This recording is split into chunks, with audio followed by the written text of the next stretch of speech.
Galo está quase garantido, Grêmio e Vasco já estão, e o Vitória, hein? O Vitória garantiu que no ano que vem teremos a maior participação do Nordeste na Série A do Campeonato Brasileiro de 20 clubes. Né? Serão 5 times. Bahia, Vitória, Fortaleza, Sport e Ceará. E olha para você. E tem 3 do Norte também. E vendo aqui... 3 do Norte na Série B. Perdão. E vendo aqui, você vai ver o Fluminense, o Gols Pro, ele tem 31 gols apenas. O Criciúma tem 41 e o Bragantino tem 37. Então ele está ganhando aqui de Cuiabá e Atlético Goianiense que já foram. É ruim, né, mesmo, realmente, a campanha, né? O Campeonato Brasileiro, para mim, ele deveria olhar urgentemente para uma mudança de regulamento do número de vitórias ser um dos primeiros critérios de desempate. Tem que ser confronto direto, principalmente para quem está brigando contra rebaixamento e por título. Isso... É porque é o primeiro, né? O número de vitórias, né? Mas aí o confronto direto, né, já não traz esse peso diretamente. Aí depois acho que vem os gols prós, né? Essa foi uma pauta que um amigo meu, torcedor do Botafogo, me trouxe outro dia. Ele disse, olha, o Botafogo ganhou os 2 jogos do Palmeiras, não é isso? Ou teve um empate? Ganhou os 2. Ganhou os 2. E 2-1 e agora os 2 estão aí numa disputa em que o Palmeiras precisa só alcançar o Botafogo em número de pontos, porque terá mais vitórias. Mas essas vitórias foram contra quem? Né? Se o que está em jogo é a posição entre um time e outro, o mais justo não seria, né, o confronto direto via antes? O mais justo, para mim, seria fazer um jogo extra. Para decidir um campeonato. Para decidir um campeonato, um rebaixamento, para mim, o mais justo seria um jogo extra. Porém, não tem data. Não tem data. O mais justo ou é o mais emocionante? Acho que é o mais emocionante. Mais justo, eu não sei se é. Mas aí E também assim, mais justo, menos justo, tem sempre um grau de aleatoriedade. É uma escolha que se faz pelo regulamento. E como também o regulamento já é muito conhecido, já se sabe que você vai precisar trabalhar atrás de vitórias, né? Para você não ficar nessa situação. E só para deixar claro, esse meu amigo, torcedor do Botafogo, é a favor do confronto direto em qualquer caso, e não só porque o Botafogo, porque o Palmeiras... Mas é assim, seria justo também. É assim nas grandes ligas, na Liga Inglesa, Liga Italiana, teve uma época que tinha o jogo extra para definir rebaixado ou não. Na Copa não é assim? Na Copa o quê? Na Copa do Mundo. O quê? Eu acho que acho que se tiver uma... Na fase de grupos. Na fase de grupos. Ah, sim. Se tiver um empate ali para decidir quem passa e quem não passa de fase, é o confronto direto que decide, né? Me parece justo. Bom, ponto importante. Tenho certeza que o presidente Edinaldo está assistindo, porque ele diz que ele assiste sempre o troca de passe. Aí já pintou uma ideia para ele. Já tem uma ideia aí para pensar. Não dá para o ano que vem, né? Quando se mexe no regulamento, a gente fala sempre do... Mas para o ano que vem dá para consertar os uniformes dos times para ficar mais nítido, né? Uma numeração mais padronizada. Fazer algumas exigências maiores. Às vezes as camisas fazem isso, eles complicam até a CBF na hora de aprovar. Fala, gente, não tem muita diferença, não tem como fazer milagre, né, cara? É o que tem para escolher. Daí escolhe, às vezes, algo que fica parecido ainda. Bom, e o Fortaleza também saiu oficialmente da briga pelo título brasileiro nessa rodada, né? Vamos ver, então, os melhores momentos da vitória do Vitória, né? Sobre o Fortaleza. O Vinícius Rodrigues e o Pedro Moreno vão trazer as informações para a gente. Boa noite, Barreto, Alex, Raed, amigos. Bom, tivemos o encontro dos Leões, o Vitória contra o Fortaleza, e quem levou a melhor foi o Leão Baiano. Vitória por 2-0 com 2 gols de Alejandro para um Barradão lotado. Mais de 29 mil pessoas acompanharam esse jogo.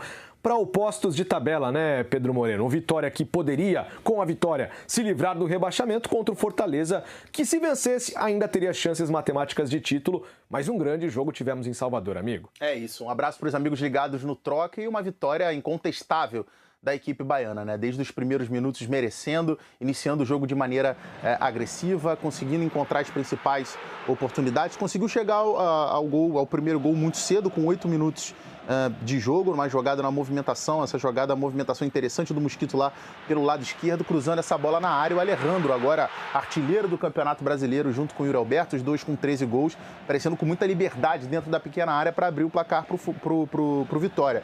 A partir daí, a estratégia da equipe baiana foi marcar num bloco médio-baixo para tentar atrair a equipe do Fortaleza e tentar sair em contra-ataques. E conseguia com muita facilidade explorar em saídas, em transições muito rápidas, conseguia explorar essa velocidade nas costas dessa linha de marcação do Fortaleza, que, por outro lado, tinha muito mais posse de bola, chegou a ter 60%, 60% de posse de bola, mas que não conseguia finalizar na direção do gol. Não conseguia criar grandes chances, grandes oportunidades. A primeira finalização do Fortaleza na direção do gol só foi acontecer no segundo tempo já. E aí a equipe cearense acabou ficando muito refém de cruzamentos na área. Foram mais de 30 bolas levantadas na área, né? Justamente pela dificuldade. O Vitória chega ao segundo gol nesse lance infortuito do João Ricardo, que é um dos melhores goleiros do Campeonato Brasileiro, mas a bola, como é que o montinho artilheiro, né?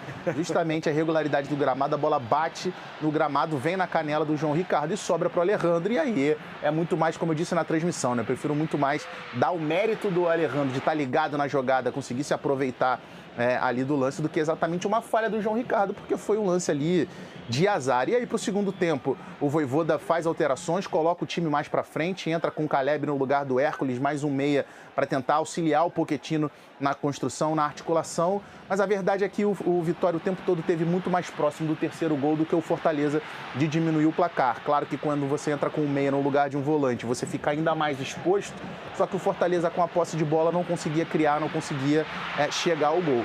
O Vitória chegou a fazer o terceiro gol, que acabou sendo muito bem anulado nessa jogada, nessa bola levantada na área. A gente vai ver na repetição que o William Machado estava em posição irregular, ele volta dessa posição, acaba atrapalhando o Kusevich no lance, e aí depois tem a jogada do cabeceio, mas o gol foi bem anulado. Mais uma grande partida do Vitória, que merecidamente assegura sua permanência na Série A do Brasileirão. O início de trajetória do Vitória ainda teve essa defesaça do João Ricardo. Espetacular. É um dos principais goleiros desse Campeonato Brasileiro, mas uma permanência muito merecida do Vitória, que iniciou a sua trajetória nessa Série A com muitas dificuldades, até por conta também, acho que, de erros de gestão da própria diretoria do Vitória na formação do elenco, mas que depois, a partir da chegada do Carpini, conseguiu retomar, encontrar um novo rumo para o Vitória nessa Série A de Campeonato Brasileiro, e agora, com 2 rodadas de antecedência, assegura sua permanência na elite do futebol brasileiro. É isso, amigos. Portanto, o Vitória fazendo 2-0 em casa, ainda teve chance de um terceiro com o Alejandro, que parou na defesa do João Ricardo.